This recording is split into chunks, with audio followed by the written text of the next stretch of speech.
Hello and welcome back to Looking Forward, a weekly podcast of debate and discussion about politics and ideas. You'll be amazed to discover that today we're going to focus on Victoria and the debacle that is its management of the coronavirus epidemic.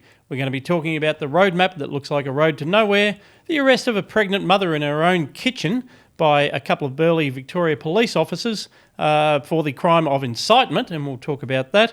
We'll be talking about the economic consequences of the plan, with literally hundreds of thousands of extra jobs slated to be lost over the next 2 months as we supposedly emerge from the lockdown.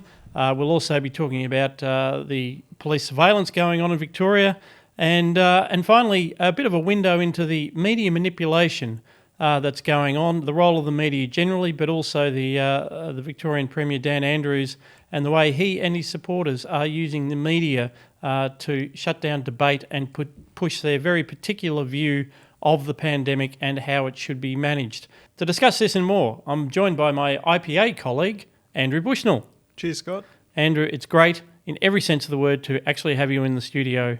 And this is the first time I have left my postcode for 2 months, I think, at least. Well, there you go, with a permit. With a permit, yes. So I'll be just to clarify. Yes. I'll be very much looking forward to your take on what's going on, Andrew. But of course, I now need to throw to my co-host from RMIT University, Chris Berg, not only to set the scene for what's going on, but Chris, is it actually okay for Looking Forward, a product of the Institute of Public Affairs, to only be talking about Victoria this week? I'm getting a little bit tired of apologising for talking about Victoria, Scott. I don't know about you. Victoria, I don't know whether listeners know this, is 25% of the national economy, or at least it was 25% of the national economy in 2019. 2020 might be a very different situation. So, as you pointed out, the Andrews government has released a roadmap to return to some sense of normalcy, a roadmap that spells out a path all the way to what they describe as COVID normal. Listeners will know that this has been a very controversial roadmap, basically because, if I'm going to try to sum up what makes this roadmap controversial, it requires us in Victoria to defeat the virus more comprehensively than anywhere else in the developed world in order to what I'm going to just say, have Christmas together with our families. So to break that down a bit, there are lots of different stages in this roadmap, right, Scott? So there's, the first stage, the second stage. This is a change from there was going to be traffic light colours, there was going to be phases anyway. So there's steps now, I should say. There are steps. There are 4 steps. But the last step, the step in which we are allowed to see anybody else in our home except for a nominated family bubble of our choosing, requires there to be 0 cases in Victoria new cases in Victoria for a fortnight. There is no country on the planet, as far as I am aware, that can achieve that threshold. This is not just a conservative approach to coronavirus. It is the most conservative in the world, and it's fantastical. It's imaginary. It's completely implausible. I find it hard to sort of overemphasize how unlikely it is that we will ever achieve the goals on this roadmap, yet they are the ones we are being told that we have to if we're going to do something as basic as having Christmas with our family. Andrew, I'm going to throw to you. I don't necessarily have a question, apart from maybe a sort of Rovesque what the. Well, you're the child of the 90s, so you'll get this. Well, I'll try a question for Andrew. I mean, and take us back, because in the lead up, this was discussed as a plan, as a roadmap. So partly what we actually want to unpack, Andrew, is the expectations that were being floated around what this was going to be, and then what it was actually, how it was actually presented on Sunday, and how that then was received. Because it's important to talk about the plan, but what we're very much trying to get into today is the state of mind in Victoria, the business community, citizens, as they're grappling with this. And so I think it's a bit of a story of what was expected, what actually happened, and what the reaction to that was. Yeah, I think they had billed it as, here's what's going to happen to get back to normal. And so people had sort of geared themselves up for, I think, first that there would be an immediate winding back of some of the harsher restrictions, and that didn't happen. It was in fact the next 2 weeks are going to be the same as the preceding however many it has been. And I have to admit that my sense of time has been completely destroyed by this.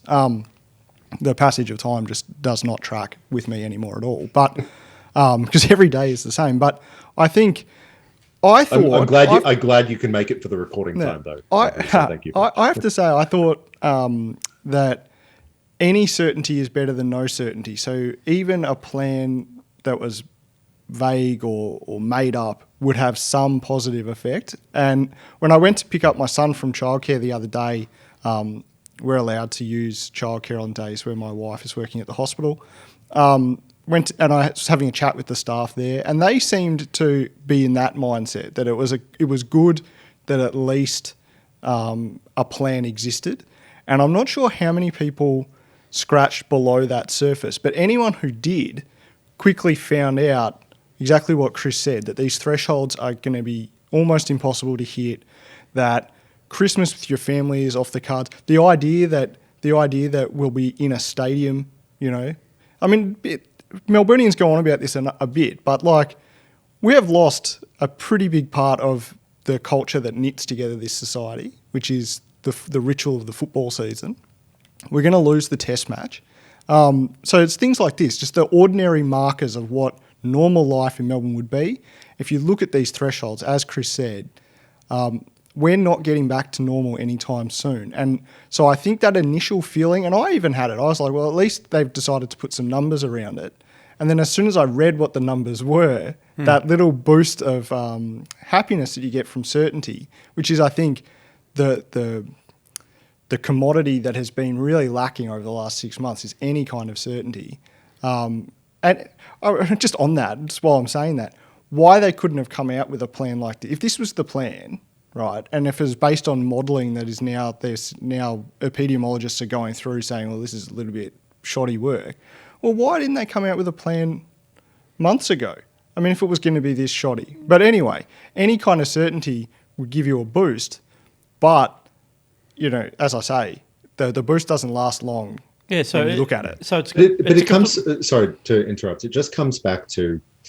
I don't think that we are ever going to be in a situation where there is not a very low level of community transmission of this virus, even if we have a wonderful, high quality vaccine. It will be with us. You do not put something like this back in the cage. The only viruses or the only diseases we've genuinely beaten are those that we have beaten over the course of decades. And, we might get there with this, and wouldn't that be wonderful? But it's just not realistic to believe that you're going to have 0 cases. And it's utterly absurd to imagine that you need to have 0 cases in order to have some semblance of normal life. And I'm not talking some semblance of normal life like really densely packed nightclubs every evening. I mean some semblance of normal life so that you can see your family. Yeah, semblance of normal life. No, that's absolutely right, and that's what we've been saying. Obviously, I'm looking forward to only for 6 months. So, but we're now in the situation. So they are pursuing an eradication strategy. So exactly the strategy that is completely infeasible. So, but they won't say it. Like, if Dan Andrews really wanted to deliver certainty, what he should have done is stood up and said, actually, flattening the curve, that's all over. We actually dumped that 3 months ago. We just haven't got around to telling you. So today I'm making it official. We've followed the Grattan Institute's advice, and it's officially eradication strategy. So basically we're in lockdown until there is no virus left in Victoria. Now, that actually would have been telling the truth. But instead, their political antenna was such that, people are demanding a plan. We better give them a plan. Let's put some markers in there. You got to hit this target, because remember, it's essential that the Victorian government has a way of blaming Victorians for whatever goes wrong. If you don't actually get these restrictions lifted, remember, Victoria, it's your fault. Yeah. That's been the strategy. So I have a theory on the elimination strategy issue. Yeah, but just absolutely. So, but this is the dissonance that was there. Their desire to communicate and spin, and we'll be coming back to this later on, and tell this story. Was in conflict with the fact that their actual strategy is eradication, and it's the best thing that's happened this week is the penny is starting to drop, Chris. It's not just listeners of Looking Forward now who understand this, and followers of the Institute of Public Affairs who are starting to see that we're living in a police state with a lying premier who's telling a rubbish story. The scales are actually falling from the eyes. Chris, sorry, your point was? So I have a theory about the denial that we're following an elimination strategy. So the Commonwealth government and the state government have been telling us that they're following what is a aggressive suppression strategy. Now, when I look at a target of 0 for first 14 days, and then for 28 days after that to become COVID normal, and then simultaneously, they're also telling me that they're not trying to eliminate the virus. Well, I think that we have very different definitions of what elimination is. I think that when they have been telling us that they're not following an elimination strategy, they mean that they're not seeking to eliminate the virus globally. So we can't eliminate, because we'll always have a hotel quarantine system. There'll be some way we're going to have borders that are somewhat porous inevitably. I think that's what they mean, that they can't guarantee that there'll never be any cases. But when we say elimination, we have been frustrated by the fact that they're trying to get rid of it in this country entirely, or at least in this jurisdiction entirely. These are two different definitions. And I think the frustration that we have is the result of a deliberate decision not to clarify that with us.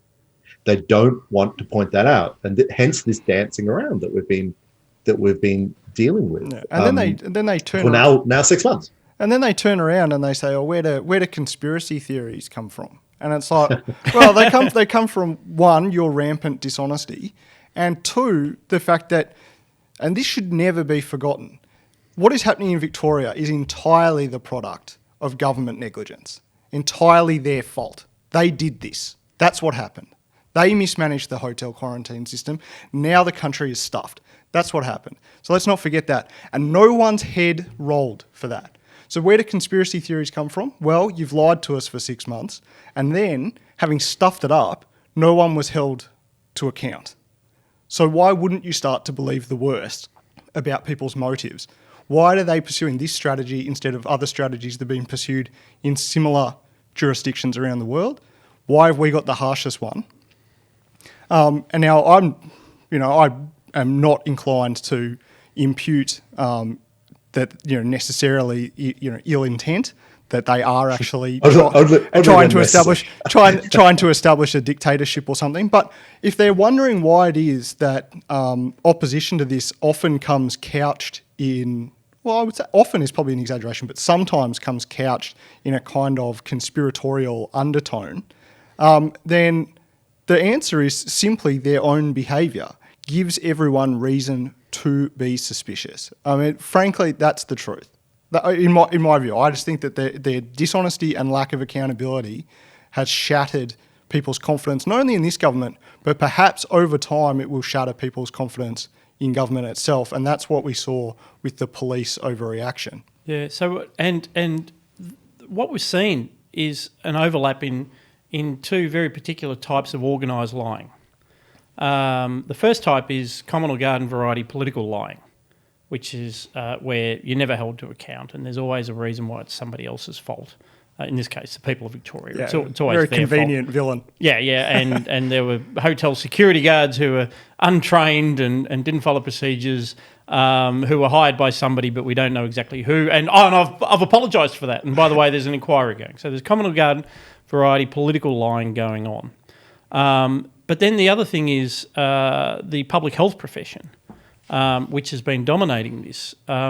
So we're constantly told that everything's on the advice of experts. Oh, by the way, that's a lie. That's a lie. We've just discovered in the last 48 hours that the Chief Medical Officer in Victoria, Brett Sutton, when asked about the curfew, which is 8 p.m, mind you, 8 p.m. curfew in Victoria, they said, why did you come to that? He said, oh, well, I had nothing to do with it. That came from the police. It wasn't my recommendation. It's not a health measure. That's Stephen Duckett from the Grattan Institute, former head of the health department. He's confirmed it's not evidence based. So a lie, right? Another lie. But anyway, the point is, so we have political lying, but then you have this public health type of lying, and I'm not talking about the epidemiologists or doctors or whatever presenting their evidence about their the stupid model runs or whatever. I'm talking about this business of how you communicate with people about public health. These are people whose day jobs are, how can we convince people not to smoke? How can we convince people to reduce their sugar intakes? How can we convince people to wear seatbelts? How can we convince people to wear bicycle helmets? Oh, actually, that's too hard. Let's just make it mandatory. Be the only country in the world where bicycle helmets are mandatory. But that whole profession, which has been unleashed on us by this, where we're constantly nudged towards things. It's like it's nudging on steroids. Even the way they managed the expectations around what was going to happen on Sunday, they trawled in a compliant media the idea, well, actually, maybe September 14th won't be the day that restrictions are lifted. Oh, maybe there'll have to be a little bit of a tail, and I will be presenting a plan. So this softening up of the public, which is, political advisors sitting around Andrews, sitting down with these public health communication people. They're not doctors, they're health communication professionals. It's just another variety of organised lying. Isn't it, Chris? If I can verbal you. He looks at me with expectation. So it won't surprise listeners. Tell us about the impacts of all this. What's this plan going to do for Victoria, Chris? So no, I want to pick up on the public health thing. So for a long time, I've done research into the evolution of the public health movement and its role in making these sort of paternalistic decisions on our behalf. And very briefly, public health used to be things like draining the swamp, and it used to be things like dealing with viral outbreaks and that sort of thing. So this is squarely the crisis that we have right now is squarely within a traditional public health mindset. It's not about obesity. It's not about non-communicable diseases. It's not about smoking. It's about traditional public health matters. But having said that, for the last couple of decades, public health has moved into that sort of paternalistic, non-communicable diseases, focusing on how can we get people to make different decisions about themselves? How can we get them to smoke less, drink less, eat less, what have you, on lots of different margins? And to do that, they've focused their attention on, as you say, on communication. That ultimately is the skill set that they've been developing. How can we get an unwilling population to do something that they would rather not do, drink less, smoke less, and how can we communicate to them that it would be a good idea to change their values? Now, I think what's happened here is that generations of people trained in that mindset have now been directed towards some traditional public health problem and have adopted the same attitude. And we've spoken about this a couple of times, and I think, Andrew, you've been on the show when we've spoken about it too. The initial manipulative claims about whether we should or shouldn't wear masks are just iconic, which is the point is that they tell you that it's the wrong thing to do because they've got another goal in mind, which is, a legitimate goal. They want to make sure that there are enough masks for healthcare workers. But they told us that it wouldn't be a good idea for us to wear masks. In fact, masks are useless. And then 2 months later, of course, they have to back away from that because turns out masks are probably the most effective public health intervention that we can have. I think a series of mistakes have been made because of the ideological content of public health as it's developed over the last couple of decades has been applied to this traditional public health crisis. And if they'd been more open about the challenges that they face, if they'd been clearer about the uncertainties that we face, we would have a lot more of, as Andrew's been pointing out, we would just have a lot more trust in the in what is a very challenging environment for them, and we understand that. That said, the public has been quite supportive, not just here in Victoria, but in other states as well. Most governments have polled reasonably well on their performance. Until recently, Andrews government had polled quite well on it, and still enjoys about 50% support in polls specifically on the coronavirus issue. And so I think I take your point, Chris. I think it's right, but I think that public health industry is embedded in a deeper trend that we've seen in our society, which is that we've convinced ourselves that the transition from a society that had a greater share of primary and secondary industry to tertiary service industry, we call it a knowledge economy. And basically all that means in practice is that people have spent longer in education, because when you actually look at the numbers, our so-called knowledge economy is actually a bureaucracy economy. Most of the new jobs, by far the most of the new jobs over the last 30 years, have been created in these kind of government fields, of which public health is just one. But health administration is like the biggest growth industry in Australia and has been for a long time, along with things like education and the other kind of services that the government delivers.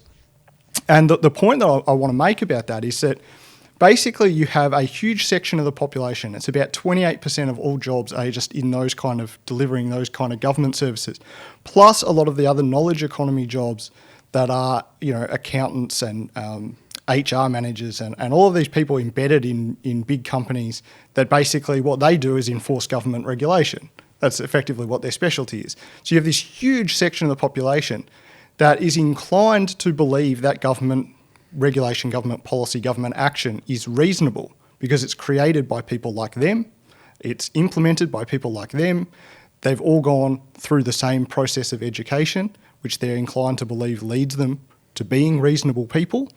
And so there's this underlying level of direct trust in government. I mean, it's direct in the sense that it's trust in people trusting in themselves in a way. And so this is the underlying dynamic, I think. And so we've had, this might provide a nice segue. I don't like to steal your segue thunder, Scott, but we actually... I can share the glory, Andrew. It's fine. I've stomped all over it now. I've stomped it all over it anyway, but we actually have put out some great research the last couple of days. The Australian Bureau of Statistics has released some of its latest economic figures, and so our gun economic researchers, Kian Hussey and Kurt Wallace, have been crunching the numbers.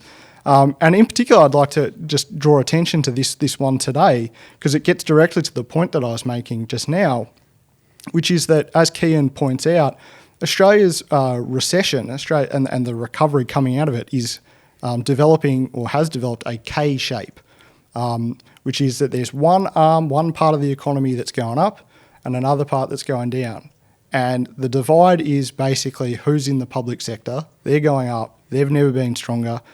This is what Kian said. Bureaucrats and unelected health officials have not incurred any of the costs of their reckless lockdown measures, yet they decide when and how the private sector workforce can go back to work. The bureaucrats have never been in a healthier position. So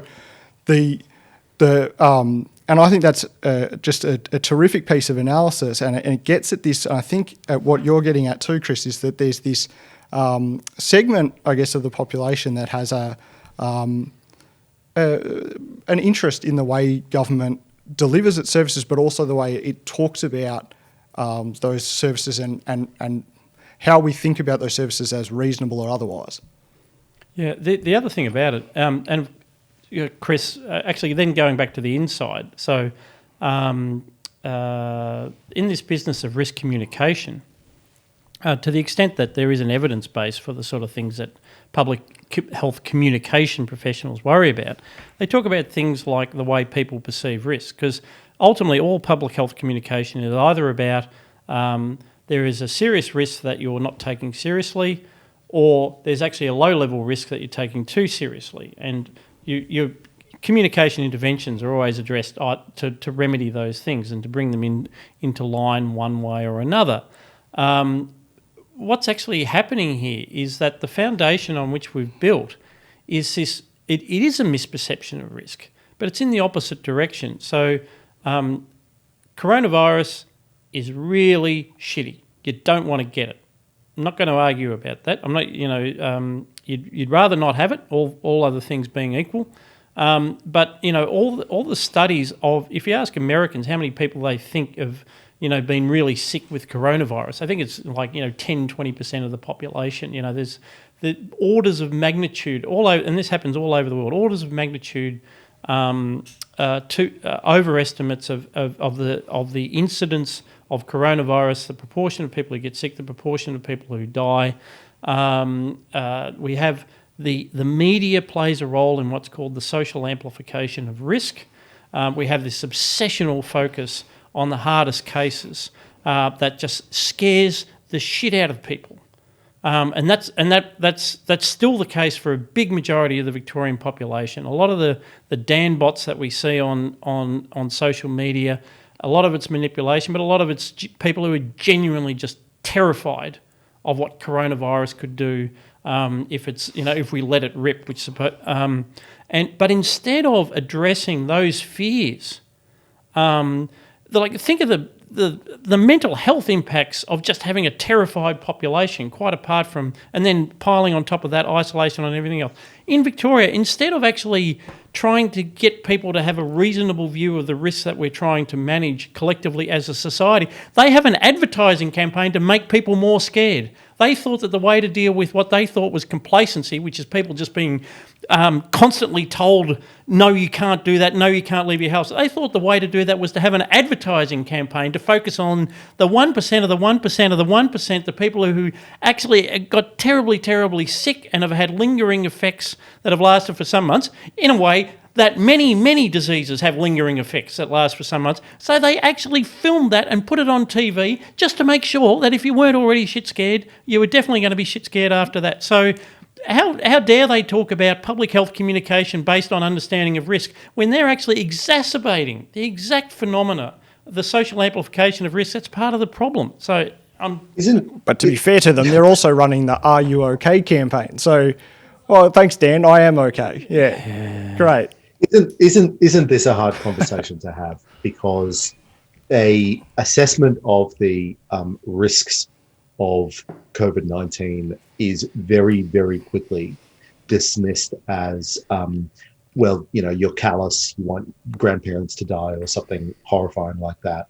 I think to take the tone, just to lift up the conversation a tad, I've been thinking about this quite a bit recently. This is the first major global pandemic that has intersected with a trend that some sociologists in the 1990s used to call the risk society. So there was a sociologist called Ulrich Beck, and he described risk society means it's a society that measures choices by the riskiness of those choices. And as he saw it, more and more we are focusing on the dangers of certain things, not the certainty of danger, but the risk of danger. So he would apply it to, because this was the 1990s, he was talking about, the risk of genetically modified food, the risk of nuclear power. Suddenly we elevate risk as the primary currency by which we make policy choices. And this strikes me as a very powerful description of what's going on right now. Now, I'm a child of that risk society, right? I think we all are, and we are very concerned about those risks, and our mindset is in that space if the risk society thesis is correct. But we're finding it really hard to assess the dangers of this, and we're finding it really, really hard to assess the trade-offs, because both sides of the trade-off are bad. And when economists in Australia have been trying to talk about this, so for instance, G.G. Foster has been trying to talk about the idea of looking at this as a trade-off thing, they get completely shouted down and they sound callous. And if you can talk about valuing individual lives, again, that sounds really utilitarian and callous, but it is a very powerful lens by which we can assess these dangers. And I don't think the public health profession hasn't been talking to us about the risks of smoking or the risks of eating too much or of even driving fast. This is an decade-old tradition now. You talk about the worst possible case scenario as the reason that you shouldn't do something. Now, the worst possible case scenario is possible by definition, but it's not the sole factor that's going on when we make choices. I think that's right. Go on. I think that's a really good point because it is a pandemic that intersects with. I mean, a related phenomenon is this basically that over the course of that same period, the last 30 years, last couple of generations, we've sort of whittled away at the idea of self-reliance, the idea that the individual and the family are self-contained units that are robust in and of themselves. We have a kind of therapeutic society that basically treats us all one way or another as patients, as tries to erase whatever pathologies it's diagnosed in all of us, and we've all become weaker as a result, and that's why you have a certain segment of the population who basically sits around, or it seems they sit around on Twitter in near hysterics for most of the morning, and then they hug their TVs when the dear leader comes on for his morning briefing, and they sit there in his glow, and it's basically because they've been trained to think of whatever strength they might possess as being external to them or sourced from external sources and not something that they have within themselves. And so having created a society that really, in which even talking about something like self-reliance sounds kind of like some sort of crackpot meme, that's what we've done. And now they've turned around and said, well, everyone has to stay at home, trapped in your little apartment by yourself. Well, of course people don't have of course it's going to exacerbate whatever underlying, it's going to create a mental health problem for people, and it's going to exacerbate other problems that already exist.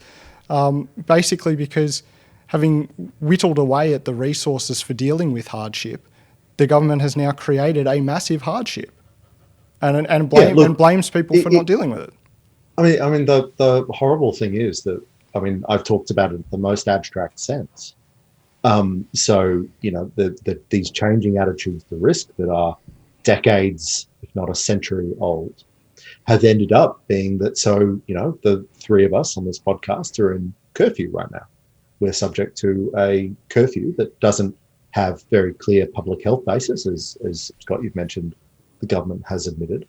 And there are genuine real world consequences. And look, I'm setting up a little segue for you, Scott, or Andrew, if you want to talk about some of the police action that's having stomped all over one segue, I won't do it again. No, you did the last one so well. It is remarkable, actually, Chris, just to think. So we're recording on Wednesday. We record on Wednesdays. And of course, we finished recording last Wednesday, and then it was in the late afternoon that we saw the footage coming out of Ballarat where a pregnant mother, Zoe Lee Buhler, was live streaming the act of being arrested by the Victoria Police, not knocking on the door saying, "Can we come in?" but having just entered the house, as they are empowered to do under our state of emergency legislations, the martial law. She was standing there in her pyjamas. She explained that she was pregnant and was going off to, had an ultrasound appointment in an hour, and the police proceeded to put her in handcuffs. And there was various conversations which most of the listeners, I think, will have seen. But this was deeply, deeply shocking to, many Victorians. I must admit the social media reaction from the Dan bots and the hysterics who thought that she got what she deserved was scary. But it's certainly more eyes were opened as a result of that than perhaps anything else that's happened in Victoria recently in terms of what it means when you lose your freedoms, what it means when you lose your liberties, what it means when you empower a police force to do basically whatever it wants.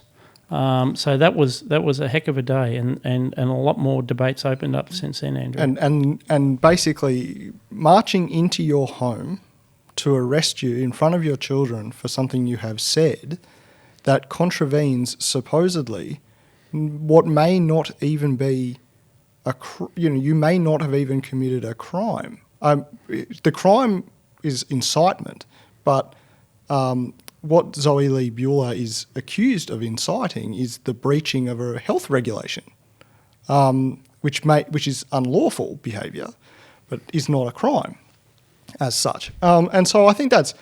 Andrew, do you mind just explaining that just for not very bright people like myself? Well, it's so basically the health restrictions that were under, the social distancing, wearing the masks, and all the things that actually in her post Zoe Buhler suggested people not to do at this protest. You know, she said keep social distancing, make sure you wear your mask. We don't want to cause any trouble. We just want to communicate that we don't agree.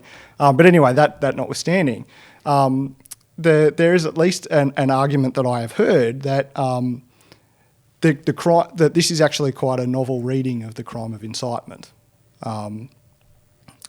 because what is being incited is not, murder or something that is, a crime covered by the Crimes Act, but basically a regulation that exists under a power delegated from the Parliament. So I'm used to thinking of protest as a form of speech, based on my reading of the history of freedom of speech. And so it appears on the face of it that she's being accused of inciting an act of speech, which of course hasn't happened yet. So it's she is inciting, using her own speech, others to use their speech to make a statement. Now, you could say, if you were trying to excuse the government's action in this or the police action on this, is that, well, they weren't stopping her from speaking, they were stopping her from gathering, but the act of gathering was itself speech, because of course we're not allowed to gather. Yeah. The act of gathering was a unlawful protest, but it was an act of speech itself. I find it very, very hard to parse this out. I think it's even worse than that. I think that at its broadest, what's being alleged is that anytime you speak out against a government regulation, you are inciting people to breach that regulation, and therefore it's a crime. That's what's being alleged at its broadest. That is the nub of it. That's why it's so outrageous. It is one thing. There goes my career. Well, think about other unlawful acts that you might be accused of inciting people to breach would be, for example, the provisions of anti-discrimination law. If you said, I don't agree with that, I think people should be free to say whatever they want, whether it's racist or otherwise, then theoretically, are you inciting people to say racist things? It's very similar. when you look at the form of the argument that's being presented here, it's very broad, and that's just one aspect of this. That's apart from being handcuffed in your house. That's apart from the wild lack of proportion that we saw. At the very least, what happened was, and I think Zoe Buhler herself said it exactly right, which is, if they were really concerned, they could have picked up the phone and said, take down your post, we think you're probably in breach of the law. And she said she would have deleted it, which I'm sure anyone receiving that phone call would have.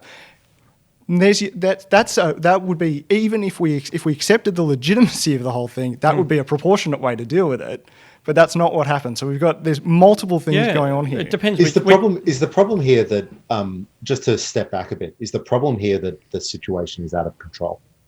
So the government is trying to do something that it doesn't have the liberal legitimacy to do, by which I mean that they are trying to prevent us from doing things, but in order to prevent us from doing things, it means they have to crack down on other things that we think are fundamental liberties, like. Well, I would look at it probably slightly differently, through a slightly different ideological lens, and say that what we're rubbing up against now is that the laws that they've created, the regulations they've created around this, are just so wildly at odds with people's habits, the way they're accustomed to living here in Victoria, that it jars. And I don't see how anyone who has grown up in this society of ours could have looked at that video and not just felt a mix of anger and fear. Those were the two main was anger, because what is happening? Is this really Victoria? I actually didn't know. Someone posted this video on our Slack here at work, and my immediate response was I replied to him. I said, "Is this real?" Because it took me about 30 minutes to even accept that this is something that would happen, and it was just so wildly at odds with my sense of normal life in Victoria. And then, of course, you start, looking at the consequences of it, and you start feeling fearful, or at least I did, about what this entailed. And then, a couple of days later, we had, some elderly women sitting in a park, and the police come over. I don't know, they might not have been wearing masks or something, but anyway, you certainly don't need 3 or 4 cops standing over elderly women. And one of them gets her phone out, and one of the cops snatches it off her. And she says, "You can't take my stuff." And actually, he can. And they're now setting up mobile surveillance units in outside parks because there's not enough CCTV cameras in the state already. So there are mobile units. Police and local councils are cooperating, just to make sure that God knows what they're actually doing. But it's and then you get these low rent quasi politicians who claim to be police chiefs, and they come out and they're like, "Oh, we're absolutely happy with how this was conducted. Snatching that phone was necessary to effectuate the arrest." It's like, no, it wasn't. It was necessary to keep the arrest off TV. Yes, and I like the use of the word effectuate. Yeah, and actually, and we won't. I think that was the word he used. And in the interest of time, the modern version of plod, this progressive idiot. Speak. And we won't even get into, on the one hand, wave through Black Lives Matter, bend the knee, and on the other hand, do this. Because I want to come back in the interest of time. I don't want to lose the point about the Premier's press conferences. So for those who don't know, this has now reached the heights of absurdity, where every day, we're now up to about 65 days or something like that, I think. You start, in the morning on your social feed, you start to get this, Channel 7 News Melbourne, Premier's press conference starting soon. There might be up to an hour and a half of that. They will literally have a live feed of an empty room. And there are people watching this. There are reacts and comments and all sorts of things waiting for the Premier to appear. And the thing itself is unwatchable. I admire my colleagues and anyone who can actually sit through the thing. And some of us are trying to get some work done. But, this is unprecedented and deeply, deeply creepy, I think. And, of course, it reached peak stupidity as he was approaching 50 in a row. And, there was sort of this, are you okay? Dan, it's okay to take a day off. And the Dan bots were like, "Oh, amazing leadership. He's fronted up every day for 50 days. Well, actually, amazing leadership might have been stepping back and actually having a look at the situation and going to seek some advice other than seeing the same people every day and saying the same things. And leadership is, and we'll talk about it, but this is this media manipulation. So the entire Victorian press gallery, and remember, parliamentary press galleries have become less and less relevant in the state parliaments around Australia. State news is irrelevant, but this has given them, has made them once again the conduits of information to the Victorian people. They're the only ones who can ask Dan Andrews questions. For about 40 of those 50 days, they did not ask any hard questions at all. Even after the roadmap, even the Australian, the reports that came from the Victorian correspondents were like, well, he probably had no alternative. Actually, the numbers were pretty clear. I can see what Andrews is trying to do. This is so inside the bubble, literally in this darkened room in a dungeon of a bloody public building. I just think it's terribly, terribly creepy and totalitarian to manipulate the media in this way. It's not a sign of his leadership. It's a sign of the determination to control the media narrative. And we saw that actually at one of the protests was a right-wing rabble-rouser, Avi Yamini. I think he's also a perennial candidate depending on which electorate you're in. He's like the opposite of Zoe. This is Bloke who's sort of used to being arrested. But it was very interesting that the footage of him being arrested at this protest, because he was actually arrested in the middle of doing a piece to camera, and he said he had a permit, which I'm sure he did. But it's this role of the media as gatekeepers and the political class having an interest in only certain media counting as media.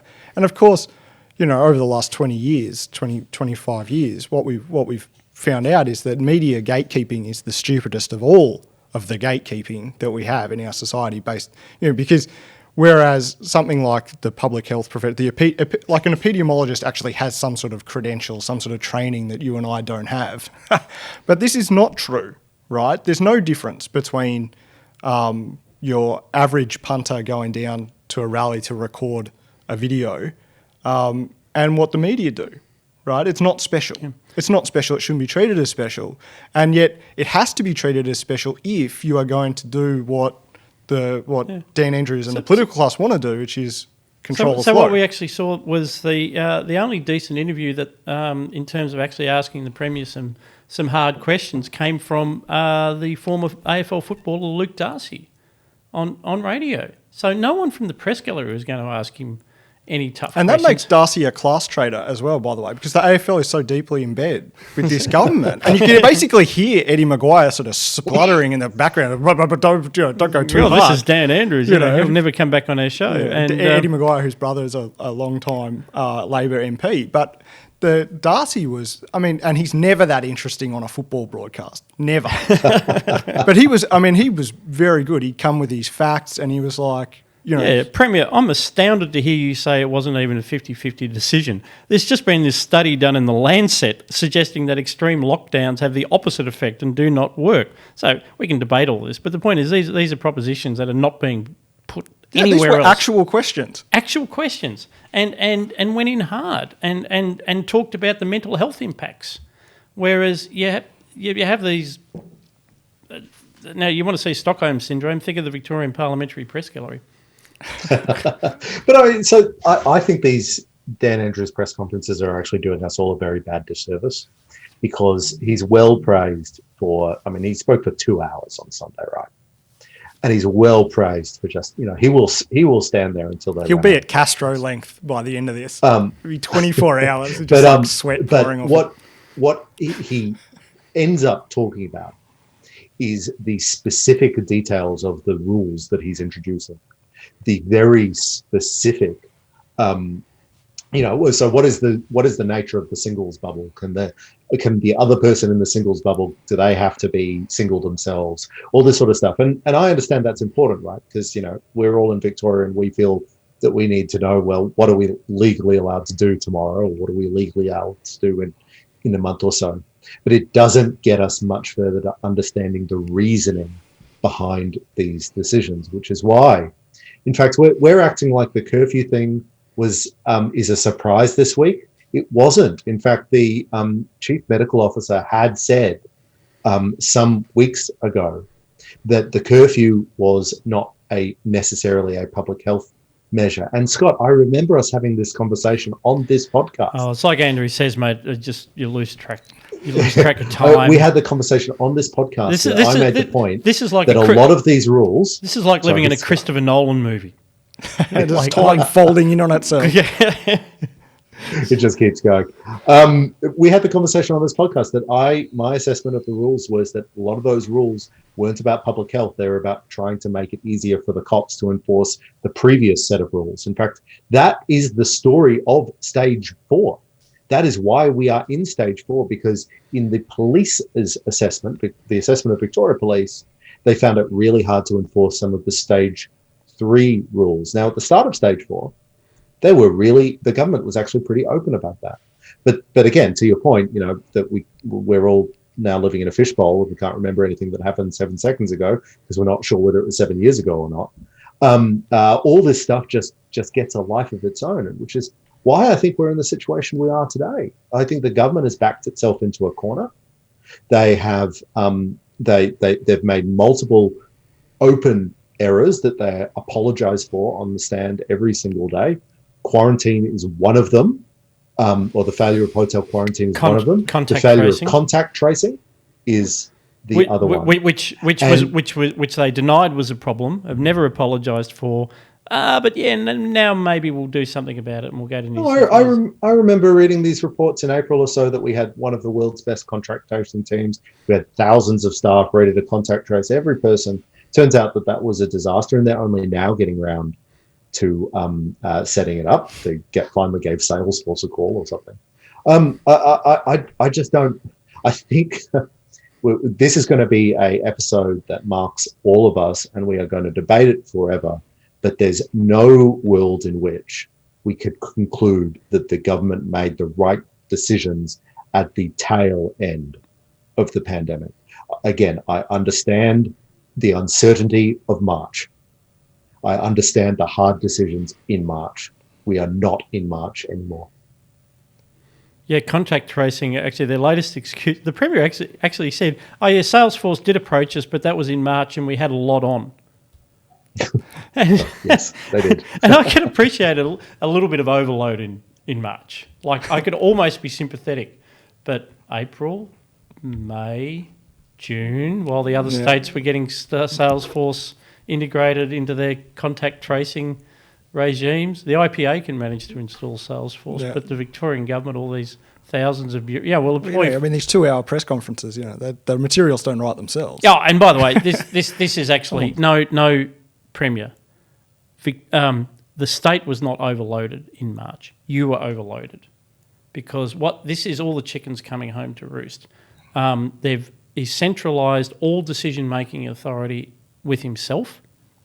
Parliament ceased to function. Cabinet ceased to function.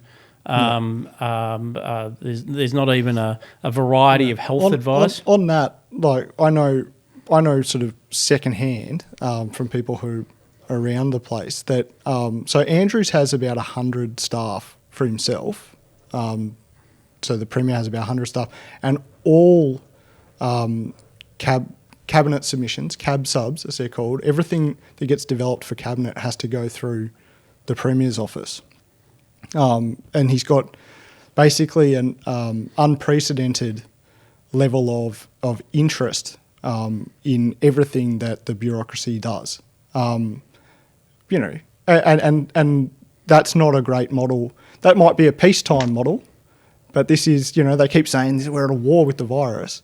Well, that's not the most flexible model for, as we found out, right? That's not the best way to go about something as complex as this. Well, the last time we actually fought a global war in Australia, not only did Parliament continue to sit, but there was a war cabinet which involved the leader of the opposition. Menzies invited John Curtin into a war cabinet. The institutions that have served us so well, one by one, have been cast aside. Parliament's been cast aside. Cabinet government's been cast aside. Free speech has been cast aside. Come on, remind me. What's the thing that prevents police barging through your door? The home is your castle. Are you referring to civil liberties? Let's call them civil liberties. All the institutions that we've patiently built up over centuries have just been thrown away, and it's so galling that not only is that galling in its own right. I mean, we should maintain all of those institutions, even if they were the most inefficient and stupid way to manage things on earth, because they have legitimacy as elements of liberal democracy. But we've cast all them aside, and what we actually have is not better decision-making, it's dysfunctional decision-making. This is exactly what we saw in Soviet Russia and China. The more you centralise power, the harder it is for actual information about what's actually going on to reach the top. How many people do you reckon are giving Dan Andrews the advice now to say, actually, sorry, Premier, when you were blathering on about supercomputers, it was clear that you actually have no idea how modelling works or what goes in. And here's a list of epidemiologists that is actually saying that your modelling is crap. Like, who's going to go in and tell him that now? Yeah. And this is like all government, all policy has an element of... All rules, I'll say at that generally, all rules have an element of faith in them. That you abide by a rule because you have faith that the longer term consequences of you and everyone else abiding by this rule will work out for the better. That's generally what we tell ourselves. And when rules get replaced what you're being asked to place your faith in is the ruler. And that is a very precarious situation. It's much less stable over time than people having faith in rules, because when the performance of the ruler starts to diminish and people's confidence in him starts to diminish, then you're on the verge of disorder. And I would say that's what we are on the verge of here in Victoria. If other people are as angry, as drained, as worried as I am, then I would say that we are on the verge of people just simply stop. They're just going to stop listening, stop abiding by the rules, because the rules have been weakened. At best, they're not really rules. At best, a sullen compliance.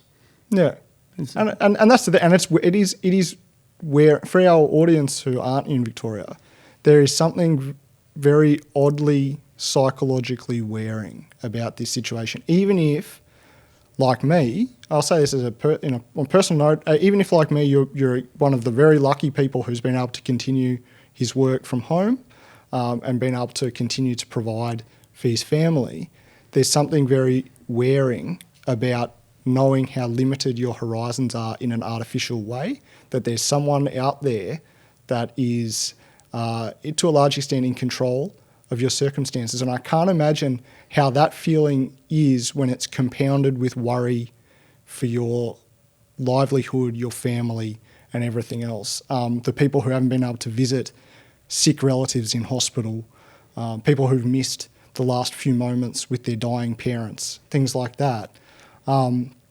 We're I think at a very emotionally fraught moment in Victoria, and I would, on a very serious note, I would encourage the government to be a lot more mindful of that when they start putting out rules or the roadmap, and then the very next day they have to start walking back what they've written because they were too vague. They're playing with people's very deepest emotions, I think.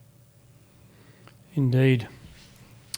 Chris, I suggest that nothing we could say could actually improve on what Andrew just said, and we might wrap it up there.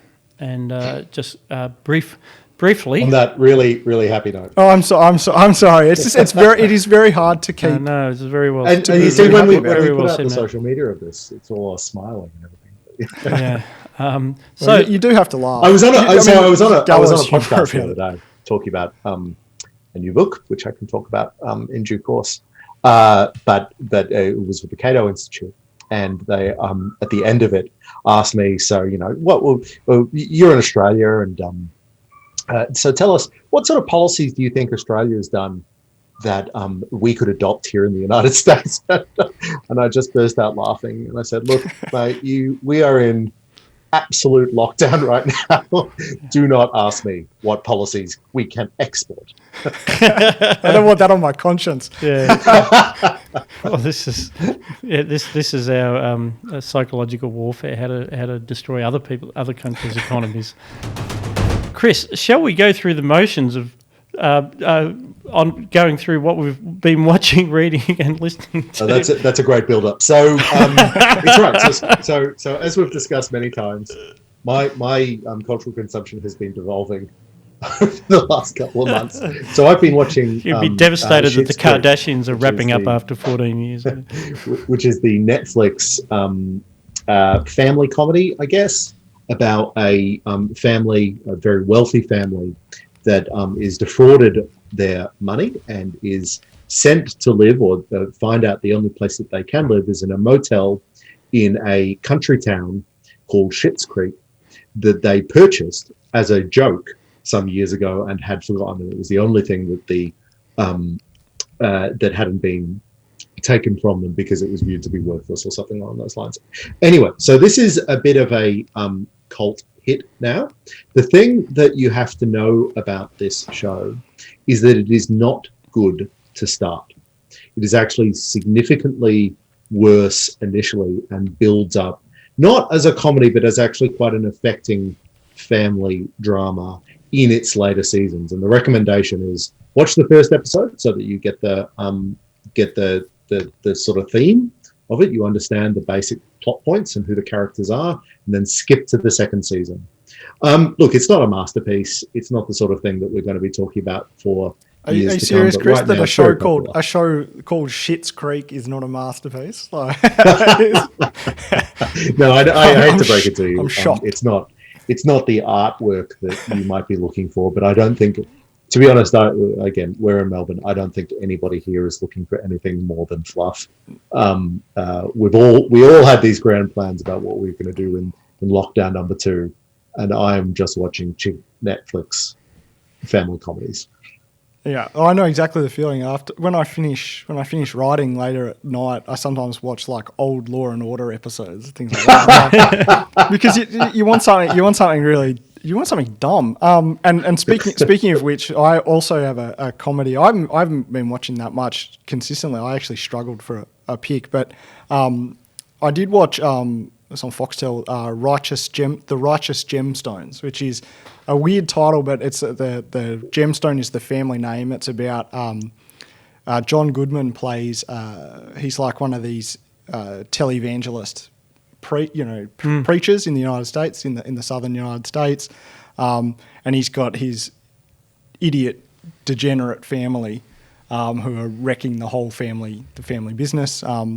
So his oldest son is played by Danny McBride, who wrote the series, and this is one of Danny McBride's series. He does these series with the director's normally Jody Hill, and people might have seen Eastbound and Down, which is where Danny McBride played a washed-up baseballer, and one where he played a series called Vice Principals, where he played a vice principal who gets in a war with another vice principal, and it's a very which sounds funny on its face. It is. I think I might have caught a few episodes. Probably those other ones work a little bit better than this one, but it's like it's a very dark, somewhat obscene sense of humour. And so if you're not on Danny McBride's wavelength, because they play things very straight and dark, but it's absurd. But if you're on his wavelength, this one's probably worth checking out while you're in lockdown because it won't challenge you too much. Very good. And John Goodman is great. And John Goodman's always great. Yeah. So mine, also been watching TV, but actually this one is good. Raised by Wolves is an HBO production, which I'm watching on Foxtel. It's sci-fi. It's been eagerly awaited. The production values are very high. It's been promoted as being from Ridley Scott, of course, director of Aliens, but it was actually created by Aaron Guzikowski, but he did get Ridley Scott in to shoot the first 2 episodes of this 10-episode series. The setup is, it's I think 200 years from now, Earth's managed to destroy itself in a war between the atheists on the one hand and on the other the Mithraics. Which is this weird sort of fusion of Christianity with the Mithraic mystery cults of the late Roman Empire. All I know about that is from reading Julian by Gore Vidal. But anyway, go figure. So they have instead of a crucifix, they have a symbol of the sun. So hopefully in later episodes, as they're released, we get to find out a little bit more of the backstory around this. But it is high sci-fi. The atheists have used these androids to escape the Earth and to take some embryos. They raise some children because the Earth is destroyed, and this little colony will hatch on this new planet. Unfortunately, the Mithraics have also got an ark, so they also arrive. So that's the setup. High sci-fi, very good production values. Travis Fimmel is in it. He was, of course, Ragnar Lothbrok in Vikings, and he is amazing, I think, to watch as an actor. He's absolutely hypnotic. He does the same thing in every part, but it's like there's a barroom fight going on behind his eyes all the time. And his sort of face twitches and his body moves, and you just never know what he's going to come out with. Compelling to watch. And then Amanda Collin, who's I think Danish, plays the main android called Mother.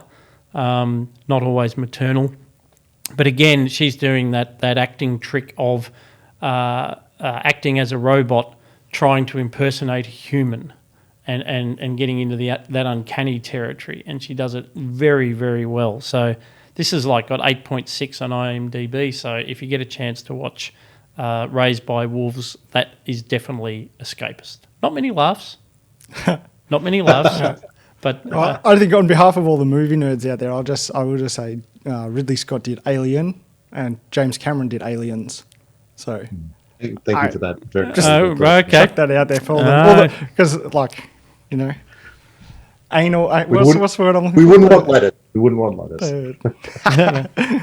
Very good. So that was it. You have been listening to Looking Forward. I don't think I've mentioned... Actually, I haven't mentioned who I am, by the way. I'm Scott Hargraves, editor of the IPA Review. This is a production of the Institute of Public Affairs. If you're not already a member, please do go to ipa.org.au where you can find out about our work, including some of the work that we've been doing around Zoe Lee Buhler and her outrageous arrest, which we've been talking about through various channels. A big thank you to my fellow panellists, Chris Berg via Zoom, Andrew Bushnell here in the studio. A big thank you also to Josh in the control room. We'll be back with more Looking Forward next week.